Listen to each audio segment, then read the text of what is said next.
ఈమె నేను నా సీట్ వదిలేసి నేను పోను, నేను అసలు నిజం చెప్పాలంటే నేను ఓడిపోలేదు, నాకు ఎలక్షన్ కమిషన్ అండ్ బీజేపీ కలిసి కావాలని చెప్పి మా సీట్లని లాక్కున్నది, మమ్మల్ని ఓడగొట్టింది, కానీ ప్రజలు మాత్రం నా సైడే ఉన్నారు, నేనే గెలిచిన అని చెప్పేసి ఇంకా భ్రమలనే ఉన్నది.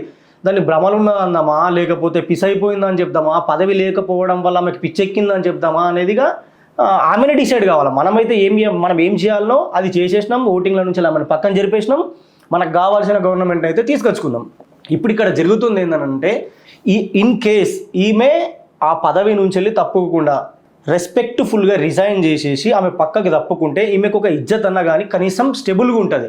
అరే ఓడిపోయింది బట్ యాక్సెప్ట్ చేసింది, నెక్స్ట్ అటెంప్ట్లో మేము మంచిగా గెలుస్తామనే హోప్తో ఉంటుందేమో అని అట్లా చెప్పుకోవచ్చు. కానీ ఆమె ఏం చేస్తున్నది, నేను రిజైనే చేయాలంటుంది. ఇట్లాంటి వాళ్ళు ఇప్పుడు ఈమె రిజైన్ చేయకపోతే మరి కొత్త గవర్నమెంట్ ఎట్లా ఫామ్ కావాలా?